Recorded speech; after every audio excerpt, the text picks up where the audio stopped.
Snow had fallen all night, the kind that hushes the land into stillness and makes every breath visible. The hills outside Dustvale were ghost white and patient, waiting for dawn to reveal them again. Inside a crooked cabin on the edge of town, Clara May Whitlock stirred a pot of stew over a low fire. The room smelled faintly of onions, smoke, and loneliness. Her sleeves were rolled past her wrists, her hands raw from washing and chopping, and the melody she hummed was the only thing that kept the walls from closing in. It wasn't a song anyone else in Dustvale would remember. Her mother used to hum it while shelling peas, a slow, steady rhythm that matched the heartbeat of small chores. Clara hummed it now out of habit more than hope. The sound filled the air like candlelight, soft and trembling. But it carried something the winter couldn't swallow, an ache too human to die quietly. The fire snapped, spitting a fleck of ember across the hearth. She moved to tend it, muttering to herself. Talking aloud had become her second habit since Eli's accident in the mine. The town buried him on the South Ridge 2 winters ago, and with him went the last of her easy laughter. They said the blast was no one's fault, but the way people lowered their voices when she walked by told a different story. They pitied her, and pity in Dustvale felt colder than snow. When the wind howled, she pretended it was him coming home. When it quieted, she cooked enough for 2 and set the second bowl aside until it went cold. It was foolish, she knew, but grief made fools of everyone in time. Outside, the road curved toward the valley, lined with skeletal cottonwoods. A lone rider appeared against the dawn, broad-shouldered, cloaked in dust and frost. Cole Braddock had been traveling 3 days since the last town, a man chasing the edge of a storm he couldn't outpace. His horse limped slightly, its breath pluming in silver bursts. When he heard the humming, faint through the snow-laden air, he slowed. It was the sound of someone still believing in warmth. He stopped near the cabin, listening. The melody wove between gusts like thread through cloth, delicate but stubborn. Something in him tightened, a recognition not of the tune, but of the loneliness behind it. He dismounted and approached the window. Through the fogged glass, he saw her. A woman bent over a fire, hair coming loose from its braid, her face lit gold by the flames. He hesitated. He'd seen enough towns to know how easily a man could become a rumor just by knocking at the wrong door. But the cold was a hard master, and the horse's breath came ragged now. He rapped on the frame, gentle as he could. Inside, Clara froze. The sound was small but sharp, a reminder that the world beyond her walls still existed. For a moment she considered pretending she hadn't heard. But the wind carried a second knock, slower, almost apologetic. She tightened her shawl and opened the door a cautious hand's width. A man stood there, snow crusting his shoulders, hat in hand. His eyes were steady but tired, the kind of tired that had nothing to do with travel. "Beg pardon," he said quietly, voice roughened by wind and miles. "Didn't mean to intrude. Just need a place to warm up a bit." Clara studied him. The worn coat, the hollow cheeks, the humility in the way he kept his gaze down. There was danger in any stranger, but there was also danger in refusing kindness. She opened the door wider. "Fire's small, but it's fire," she said. He stepped inside, grateful but careful, moving as though afraid his boots might break the spell of warmth. Steam rose from his coat as he crouched near the hearth. For a time, neither spoke. The silence between them wasn't empty. It was expectant, like a held breath. "Much obliged, ma'am," he said finally. She nodded and ladled stew into a bowl. He shook his head. "I can't take your supper." "You'll insult me if you don't," she said simply, setting it down. The words surprised her. She hadn't used that tone, firm, almost tender, in years. He took the bowl, murmured thanks, and ate slowly, the way men do who have known hunger long enough to treat food like prayer. The rhythm of his spoon against the bowl matched the ticking of the clock, a small, steady heartbeat in the room. After a while, he said, "That song you were humming, it's a good one." She looked up sharply, color rising to her cheeks. "Didn't realize I was loud enough for anyone to hear." "You weren't," he said. "I just got lucky." Something softened between them then. Not warmth exactly, but the first stirring of it. She found herself wanting to ask his name, though she already sensed he was a man who'd left too many names behind. "Cole," he said before she could ask, as if hearing her thought. "Cole Braddock." "Clara May," she replied. The way he said her name once, softly, made her pulse quicken in a way she'd forgotten was possible. Then, as quickly as it came, she tucked the feeling away. Outside, the light dimmed. The snow had started again. He glanced toward the door. "I'll be on my way when it lets up."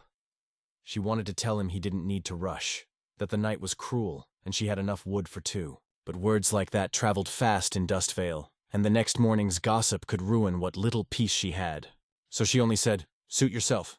He stayed until the fire burned low. When he rose, he left a few coins on the table. She tried to hand them back. "I didn't do it for money." "I know," he said. "But I've learned not to owe kindness I can't repay." He stepped into the cold again, disappearing into the pale blue of early evening. For a moment, she thought she saw him pause by the fence line looking back, but it might have been a trick of the light. By morning, Dustvale was alive with whispers. At the general store, Martha Doolin's voice carried over the sound of scoops and barrels. "Saw a stranger at Clara May's place last night," she told anyone who'd listen. "Big man, dark coat. Stayed till near midnight." The others gasped softly, eager for something to believe in. Martha smiled with the satisfaction of a woman who'd never run out of words. When Clara came to buy flour, the room went still. Eyes followed her like hounds scenting guilt. She kept her chin high, though her heart thudded like a trapped bird. Martha leaned over the counter, voice dripping honey. "Clara May, dear, we were worried for you. So late to take visitors, and in such weather." Clara met her gaze, the shame already blooming hot in her chest. "He was cold, that's all." "Of course," Martha said, the way people do when they mean the opposite. "You're a generous soul." Clara left without another word, the paper of flour crinkling in her arms. Outside, she stood for a long moment in the drifting snow, letting the wind numb her face. It was easier not to feel when you were frozen. That night, she didn't light the fire. The room filled with shadows, the stew pot cold beside her. She sat in silence until the loneliness pressed so close she could feel its breath on her neck. Then, quietly, she began to hum again, not to chase the silence this time, but to remind herself she still had a voice. Out beyond the fence, under a stand of leafless trees, Cole sat on his horse listening. He hadn't gone far after all. Her song drifted to him, faint but clear, a thread of warmth weaving through the cold. He closed his eyes. The tune rose and fell like the memory of something lost and half-remembered. It was the kind of sound that made a man think about all the things he'd broken trying to survive. He tipped his hat, the gesture small and reverent, and turned his horse toward the hills. Inside the cabin, Clara's humming grew stronger, the melody fuller, steadier, as though some part of her sensed she wasn't entirely alone. The fire flared back to life with a pop, a soft glow spreading through the room. For the first time in years, she didn't feel like a ghost in her own house. The air seemed to listen, the night held its breath. Somewhere beyond the ridge, a rider disappeared into the whiteness, and though she couldn't see him, she knew. The sound of his presence lingered in the silence he left behind. Outside, the snow kept falling, slow, patient, and endless. Inside, Clara stirred the stew once more and whispered to the empty chair across from her. "Maybe tomorrow I'll make more." The wind answered with a low sigh against the windowpane. Neither cruel nor kind, just a reminder that winter wasn't done yet. And somewhere in that fragile stillness, two lives, one closed in grief, one worn thin by exile, shifted almost imperceptibly toward one another, like branches bending under the same snow. The night held the sound of her humming, and the world, for a little while, felt less lonely. The days that followed folded quietly into one another. The snow thickened, softening the edges of Dustvale until the world looked half-forgotten. Clara's cabin sat like a single heartbeat in the frozen fields, smoke curling thinly from the chimney. Each morning she stepped outside to sweep the stoop, though no one ever came by.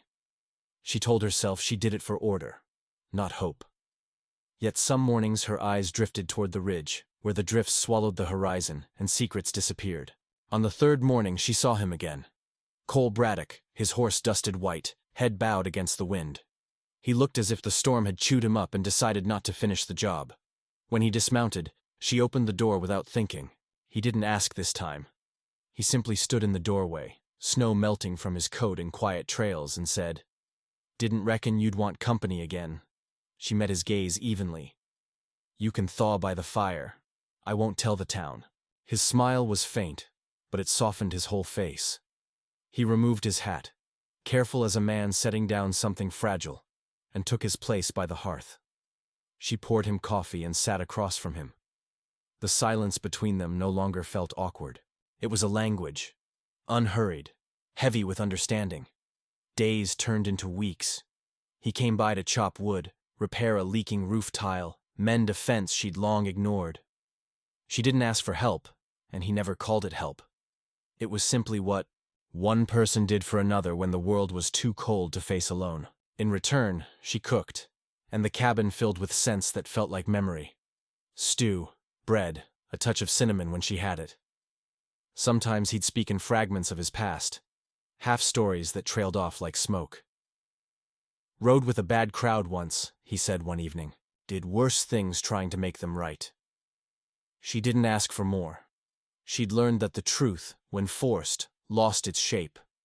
What mattered wasn't what he confessed, but how gently he carried the shame. How he looked at her as though she were proof that not everything good had been lost. The town noticed.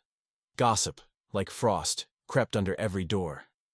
Clara could feel it when she walked into the store, a pressure behind every polite smile. The way Sheriff Pike's eyes lingered too long, the way Martha Doolin whispered into her shawl. Yet for all their talk, no one dared knock on her door. She began to see herself differently, as though kindness itself was an act of rebellion. Cole's quiet respect, his way of waiting for permission to cross a threshold, even in her own kitchen, stitched together parts of her that grief had unraveled. When she laughed, truly laughed, the sound startled them both. One gray morning, the world shifted again. 3 riders crested the hill beyond her fence line, shapes moving through snow like smudges of shadow. Cole's jaw tightened when he saw them. "Friends of yours?" she asked, though she already knew by the way his hand hovered near his holster. He didn't answer. The men dismounted, their movements slow and practiced. One called out, "Braddock! Didn't expect to find you playing house." The voice was mocking, slick with cruelty. Clara felt her heart stumble. Cole stepped outside, closing the door behind him. Through the window she could see only shapes, the broad set of his shoulders, the tense stillness of the men across from him. "You shouldn't be here," Cole said. His voice was calm, almost weary. One of them laughed. "We've been looking for you, old friend. Figured you might owe us some of what you stole back then." "Wasn't stolen," he said. "Was what was left after you burned the rest." They drew closer. Clara could make out their faces now. Hard, wind-bitten men with eyes like broken glass. The leader spat into the snow. "You don't get to start over, Braddock. Men like us don't get forgiven." Cole's shoulders lifted with a breath. "Maybe not, but I can try." The next moment was sharp and quick. A gun half drawn, a hand jerked, a warning shouted. Clara pressed her hand to the window, breath fogging the glass. But no shots came. Just a long, brittle silence, then the sound of horses retreating into the wind. Cole returned, snow clinging to his lashes. "They won't stop," he said quietly. "Not till they get what they came for." "What do they want?" "Me." The word landed heavy between them. She moved closer, reached for his arm without thinking. "Then you can't stay here." His eyes flickered with something unspoken. Regret, maybe, or resolve. "If I go, they'll come here anyway. They saw you." Fear flickered through her, sharp and clean. Yet beneath it was something stronger. "Then let's not give them a reason to come." He shook his head. "It's not your fight." "Maybe not," she said. "But it's my home." Before dawn he was gone, leaving only his hat hanging on a chair. The cabin felt emptier than it ever had before.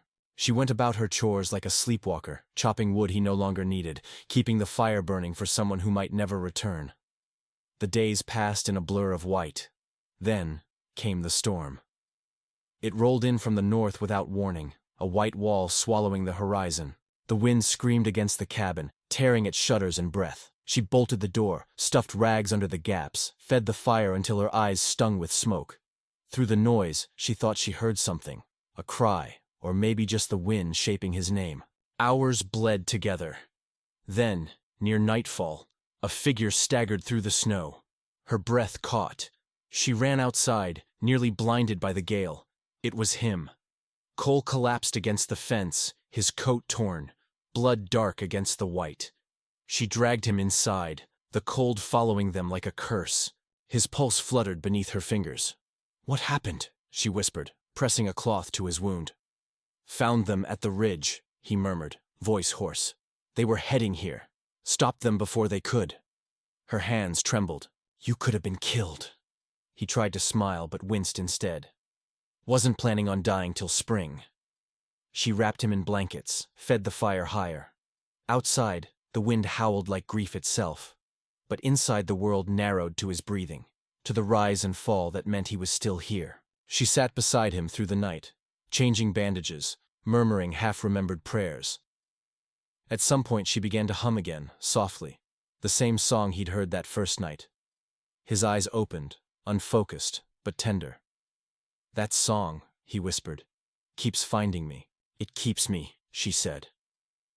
When morning came, the storm was spent. The world outside glowed untouched, every surface glimmering.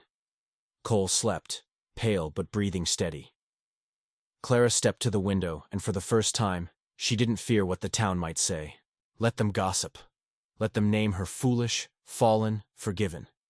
She had chosen this fragile, stubborn grace that asked nothing of permission.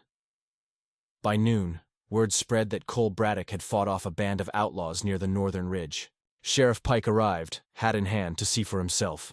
He stood at the doorway, looking from Clara to the wounded man on her bed. "He's safe here," she said before he could speak. The sheriff studied her, then nodded. "You got a strong heart, Mrs. Whitlock. Folks might finally see that." She smiled faintly. "They don't have to." After he left, Clara returned to her chair beside the bed. Cole stirred, eyes half open. "You should rest," he whispered. "So should you," she replied. He reached for her hand, rough fingers brushing hers. No confession followed, no grand promise, just the weight of his hand in hers, steady, human, real. It was enough. The days that followed were slow and golden. He healed. She laughed more often. The gossip faded into quieter talk. Praise, even, for the woman who'd taken in a wounded man when others would have left him to freeze. The town, for once, had run out of cruelty. Spring would come soon, but winter still lingered, reluctant to leave. One evening, as the sun bled pink across the snow, Clara stood outside with him. The air smelled of thawing earth and smoke. He looked toward the horizon. "I used to think redemption was a place you had to find." She glanced at him. "And now?" He smiled. "The kind that carried the ache of everything lost and everything found. Now I think it's something you build. One kind act at a time." She didn't answer, but her fingers brushed his as they turned toward the cabin, where the fire waited, warm and patient. That night, the narrator's voice, older now, distant but tender, might have said, "Some winters never end. They only change shape, turning from snow to river, from sorrow to mercy." And if you listen closely on a quiet night in Dustvale, you can still hear her humming through the pines, a tune that once stopped a cowboy in his tracks and taught him how to live again. So if you find yourself alone by the fire this winter, hum a little tune. Someone might be listening. And if their story kept you company tonight, subscribe and stay a while by the warmth of our Wild West tales.